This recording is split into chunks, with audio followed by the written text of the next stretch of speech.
Good morning, dear students. Myself Harish Kangbar, and in today's session, I will describe the story To Build a Fire that has been written by Jack London. And in this story, we come to see that what kind of struggle is there between human and nature. कुदरत और इंसान के बीच में कैसे struggle होता है life के लिए, उस चीज़ के लिए इस स्टोरी में बहुत अच्छे से डिपिक्ट किया गया है। समरी मैंने आपको पहले ही दे दी है and now I am going to start this part one. This is a very long story, so it may take so many parts. So let's start now. And before moving forward, this is my request to everyone, please subscribe the channel and press the bell icon and never miss an update from this channel. So the story starts now. Day had broken cold and grey, exceedingly cold and grey, when the man turned aside from the main Yukon trail and climbed the high earth bank, where a dim and little traveled trail led eastward through the fat spruce timberland. It means the day was almost cold and grey. It was evening time. शाम का time था, बहुत ज़्यादा सर्दी थी and day grey हो चुका था, बहुत धुंधला हो चुका था। और यहाँ से एक आदमी निकला एक मेन यूकॉन ट्रेल से, जो एक हाई अर्थ बैंक की तरफ जा रहा था, मतलब एक ऊंचे किनारे की तरफ, उबड़ खाबड़ जगह में। और एक छोटी सी लिटिल ट्रैवल्ड ट्रेल थी, एक रास्ता था छोटा सा जो ईस्ट की तरफ जाता था, जो बहुत घने स्प्रूस के जंगल में से गुजरता था। It was a steep bank and he paused for breath at the top, excusing act to himself by looking at his watch. तो एक स्टीप बैंक था, तिरछा, ठीक है, एक ढलान वाला एरिया था। वहाँ पर वो टॉप पर थोड़ी सांस रोक कर, यानी सांस लेने के लिए वहाँ पर खड़ा होता है और अपनी वॉच की तरफ देखते हुए खुद को एक्सक्यूज़ करता है, क्योंकि साथ में बातचीत करने के लिए कोई दूसरा है ही नहीं, तो खुद को ही एक्सक्यूज़ कर लेता है। और फिर कहता है कि टाइम हो चुका है 9 o'clock। इट मीन्स मॉर्निंग का 9 o'clock। तो शाम का टाइम नहीं था, मॉर्निंग का टाइम था और वो शाम तक पहुँचने वाला था। स्टोरी में ये दिखाया गया है। There was no sun nor hint of sun, though there was not a cloud in the sky. ना तो सूरज था, ना कहीं सूरज का निशान था, और बादल भी नहीं थे आसमान में। It was a clear day, and yet there seemed an intangible pall over the face of things. बहुत एकदम क्लियर डे था, साफ सुथरा दिन था, लेकिन हर जगह पर, फेस ऑफ थिंग्स, सारी चीज़ों पर एक इंटेंजिबल पॉल मीन्स पीलापन, ठीक है, पेलनेस हर जगह दिखाई दे रही थी। इंटेंजिबल मीन्स बहुत अनडिस्क्राइबेबल, जिसको हम डिस्क्राइब नहीं कर सकते किस तरह की वहाँ पर धुंधलापन था। A sable gloom that made the day dark and that was due to the absence of sun. Sable gloom, एक बहुत बारीक सा वहाँ पर अंधकार जैसा था, अंधेरा जैसा था, जिससे दिन अंधेरा हो गया था। और ये सब कुछ किसकी वजह से था? सन की एब्सेंस की वजह से। सूरज दिखाई नहीं दे रहा था, एकदम जो एक बिटर कोल्ड विंटर का सीन है। This fact did not worry the man, लेकिन इस बात से इंसान डरने वाला नहीं था। तो मेन स्टोरी क्या है? एक मैन है, उस मैन का कोई नेम नहीं है, एंड उस मैन के साथ में एक डॉग है जो उसका वफादार पालतू है। तो वो जाता है एक काफ़ी लंबी एरिया पर, शायद 15 या 20 किलोमीटर्स का एरिया रहा होगा, एक डिस्टेंस रही होगी। वहाँ पर एक कैंप में वो अपने फ्रेंड से जाकर मिलने वाला था। But it was a very bitter cold, it means almost -50 और 70 डिग्रीज, जो इंसान की बॉडी को भी फ्रीज कर सकता है। और इतनी बिटर कोल्ड थी कि अगर इंसान थूकता तो उसका थूक ज़मीन पर गिरने से पहले ही जम जाता। तो यहाँ पर ये चीज़ दिख रही है। एंड इस बात से इंसान डरा नहीं था कि वो तो जाने वाला था। He was due to the lack of the sun, उसे मतलब लैक ऑफ सन की आदत हो चुकी थी, अंधेरे सूरज नहीं निकलता था, उस चीज़ की आदत हो चुकी थी। It had been days since he had seen the sun and he knew that a few more days must pass before that cheerful orb due south. उसने क्या सोचा, यानी काफ़ी टाइम हो चुका था और उसने कभी सूरज को नहीं देखा, और उसने ये भी सोच रखा था कि अभी तो बहुत समय लगेगा जब हमें वो चीयरफुल ऑर्ब यानी सन कभी देखने को मिलेगा, और वो भी साउथ में। साउथ में एक बहुत छोटी सी स्काई लाइन दिखाई दे रही थी और वो धीरे से गायब हो गई। इट मीन्स थोड़ी सी रोशनी दिखी और गायब हो गई। तो ये तो एक व्यू है वहाँ का जो दिखाया गया है। सीन में क्या हो रहा था, morning time, and it so much darkness, अंधेरा ही अंधेरा, बहुत कोहरा था घना, नीचे बर्फ जमी हुई थी। The man flung a look back along the way he had come. The Yukon lay a mile wide and hidden under the 3 feet of ice.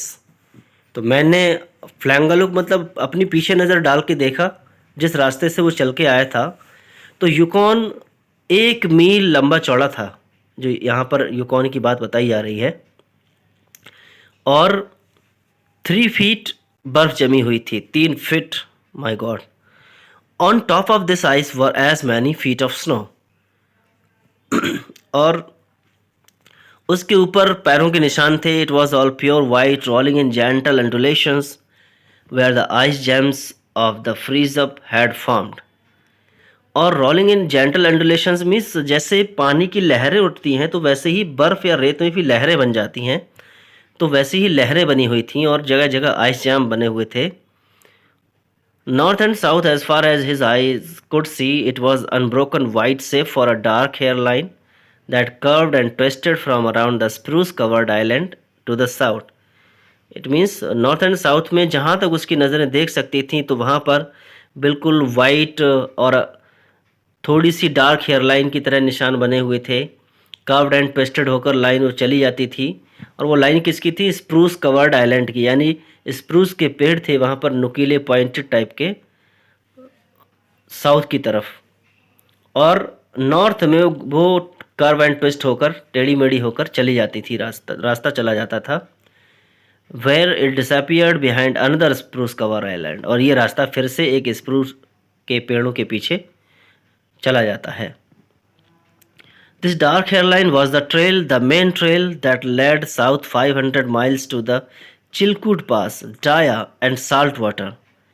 और ये हेयरलाइन जैसे मैंने पहले बताया एक पेड़ की लाइन थी जो लगभग साउथ में 500 माइल्स चिलकुट पास तक जाती थी डाया के लिए और साल्ट वाटर तक, and that led north 70 miles to Dawson and still on to the north 1000 miles to Nulato and finally to Saint Michael on Bering Sea 1000 miles and half 1000 मोर।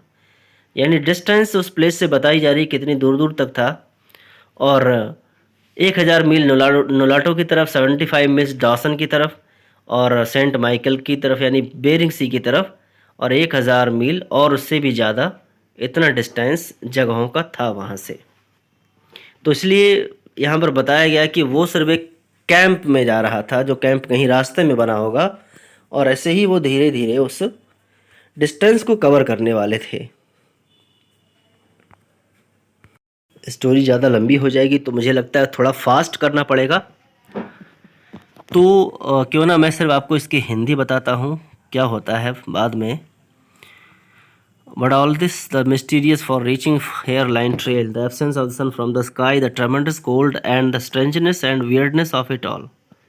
बहुत mysterious था ये जो far reaching hairline trail बनी हुई थी, बालों की जैसी एक लंबी लंबी लाइन पेड़ों की, और सूरज भी आसमान से गायब था, बहुत ज़्यादा ठंड थी, और स्ट्रेंजनेस वियर्डनेस इस सब की, इससे क्या लगता था, made no impression on the man. लेकिन इन चीज़ों का इंसान पर कोई फ़र्क नहीं पड़ा।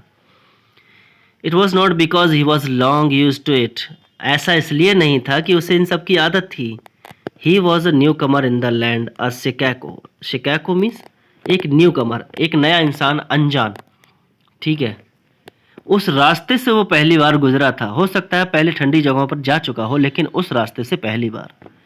And this was his first winter, और इसकी पहली सर्दी थी इस रास्ते पर। और परेशानी क्या थी, वो परेशानी इसलिए थी कि वो विदाउट इमेजिनेशन था, वो सोचता नहीं था चीज़ों की, चीज़ें कैसे हो सकती हैं, मौसम कितना ख़राब हो सकता है। बट थिंग्स ऑफ लाइफ में वो थोड़ा अलर्ट था, क्विक था, चीज़ों को अच्छे से समझ लेता था, लेकिन सिर्फ चीज़ों के बारे में और ना कि सिग्निफिकेंस के बारे में कि किसी चीज़ का क्या सिग्निफिकेंस है, मौसम का, वेदर का। और यहाँ पर बताया गया है कि 50 डिग्री बिलो ज़ीरो, इसका मतलब क्या है 80 और डिग्रीज ऑफ फ्रॉस्ट, यानी 50 डिग्री का मतलब क्या है फ्रॉस्ट जमाने वाली सर्दी की तरह 8 डिग्रीज। और ऐसे फैक्ट उसको इम्प्रेस करते थे क्योंकि ठंड बहुत ज़्यादा थी, अनकंफर्टेबल भी थी, लेकिन वो अपनी फ्रेल्टी के बारे में नहीं सोचता था कि as a human being, as एक इंसान होने के नाते इंसान की कमज़ोरियाँ क्या हैं, क्योंकि इंसान एक क्रीचर ऑफ टेम्परेचर है। He has a temperature that can be up and down. और इंसान की फ्रेल्टी इन जनरल कि इंसान क्या है, वो नेचर का कभी सामना नहीं कर सकता, क्योंकि इंसान है वो एक सर्टेन नैरो लिमिट्स में रह सकता है, हीट एंड कोल्ड में, एक लिमिटेड हीट और कोल्ड में। बहुत ज़्यादा हीट होगी तब भी नहीं रह पाएगा, बहुत ज़्यादा कोल्ड होगा तब भी नहीं रह पाएगा। लेकिन वो वहाँ से एक कंजेक्चुरल फील्ड पे, कंजेक्चुरल फील्ड मीन्स एक सस्पेक्टेड, ठीक है, या हम जिसको सिर्फ मान लेते हैं, गैस कर लेते हैं, conjectural field of immortality and man's place in the universe, वो उस चीज़ को समझ नहीं पाया था कि इंसान का यूनिवर्स में और इमॉर्टैलिटी में क्या रोल है। 50 degrees below zero stood for a bite of frost that hurt and that must be guarded against by the use of mittens, ear flaps, warm moccasins and thick socks। यानी इतना जब भयंकर सर्दी थी तो उसे मिटन्स, ईयर फ्लैप्स, मोकाजिन्स मतलब जो जूते होते हैं लंबे चौड़े वाले, और मोटे मोटे मोज़े। तो उसके लिए तो 50 डिग्री सिर्फ 50 डिग्री था, उसने सोचा कोई बात नहीं, पास कर लेंगे। और काफ़ी बोरिंग स्टोरी लगती होगी, बट हमको टेक्स्ट अच्छे से पढ़ना है। आगे बोलते हैं कि उसने कुछ ज़्यादा सोचा नहीं होगा और ऐसा थॉट उसके कभी मन में आया ही नहीं कि आगे क्या होगा। जब वो आगे जा रहा था तो वो स्पैट करते हुए जा रहा, थूकते हुए जा रहा था रास्ते में, ठीक है, जगह जगह पे। There was a sharp explosive crackle that startled him. जैसे ही उसने थूका वैसे चटकने की आवाज़ आई, फिर से थूका उसने, फिर से थूका हवा में, और ऐसा लगा कि बर्फ़ पर गिरने से पहले ही उसमें से आवाज़ आ रही थी चटकने की, और जो थूक था वो चटक की आवाज़ के साथ गिरता था नीचे। तो वो जानता था कि लगभग 50 के नीचे जो स्पिटल है, थूक है, वो नीचे जमने लगता है फर्श पे जाके, लेकिन इस बार हवा में ही जमने लगा था, हवा में ही चटक की आवाज़ आती थी। और अनडाउटेडली ये बहुत ज़्यादा कोल्ड था, इससे उसे पता चला कि जब 50 पे होता है तो हवा में ही जम रहा है तो 50 से ज़्यादा ठंडा होगा। लेकिन उसने, उसके लिए टेम्परेचर मैटर नहीं करता था, इसलिए वो आगे चलता गया। उसने अपने आप को क्लेम किया था कि जो हैंडरसन क्रीक है वो वहाँ से छोड़ के चला जाता है, और उसे जाना था वहाँ पर हैंडरसन क्रीक पे, जहाँ पर उसके कुछ लड़के रुके हुए थे एक कैंप बनाकर। They had come over across the divide from the Italian Greek country, which he had come the roundabout way to take a look at the possibilities of getting out logs in the spring from the islands of the Yukon। वो सब लोग ये सोच कर आए थे कि यहाँ पर हम लोग थोड़ा ट्रैवल करेंगे, देखेंगे, एंड यूकॉन के जो फॉरेस्ट हैं वहाँ पर हमें कौन सी टिम्बर लकड़ी मिल सकती है, इसलिए वो लोग वहाँ पे कैंपिंग कर रहे थे। और वो बंदा अकेला रह गया था, रास्ते में अकेला चल रहा था। उसे पहुँचना था शाम को 6 बजे, और काफ़ी अंधेरा भी हो जाता उस टाइम पे, ये बात सच है, लेकिन लड़के तो वहाँ पर होंगे ही, आग भी जल रही होगी और उसके लिए गर्मा गर्म खाना भी तैयार होगा। लंच में उसने अपने हाथों को निकाला और एक अंदर से एक थोड़ा सा जैकेट से पैकेट निकाला, और उसके शर्ट के अंदर था ये पैकेट खाने का, एक हैंडकरचीफ में बंधा हुआ, और अगेंस्ट हिज नेकेड स्किन, यानी अपनी शर्ट के बिल्कुल अंदर। और यही एकमात्र रास्ता था कि बिस्कुट को जमने से बचने से रोकने के लिए उसने अपनी बॉडी से हीट करके रखा बिस्कुट को। तो उसने अपने आप को थोड़ा मुस्कान दी कि बिस्किट के बारे में सोचा, कि उसने अपना पैकेट निकाला और थोड़ा बैकन ग्रीज निकाला, एंड फ्राइड बैकन को, बैकन मीन्स जो सुअर का मांस होता है उसके लिए, ठीक है, उसके साथ वो बिस्कुट को खाता है।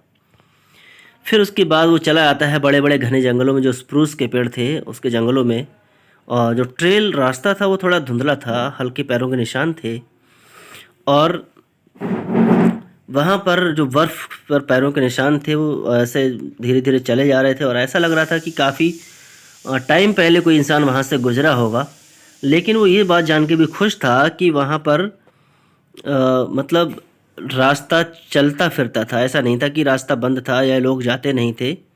तो उसे अच्छा लगा।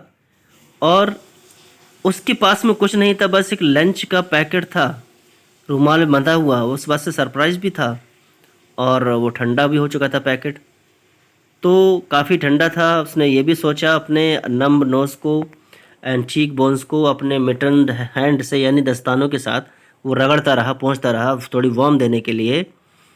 और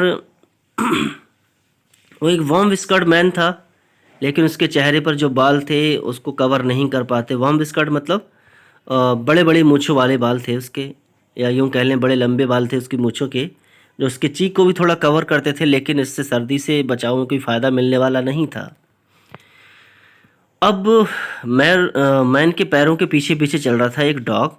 वो भी एक नेटिव हस्की था, मतलब बड़े झबरे बालों वाला कुत्ता था। नेटिव मीन्स एक लोकल टाइप का।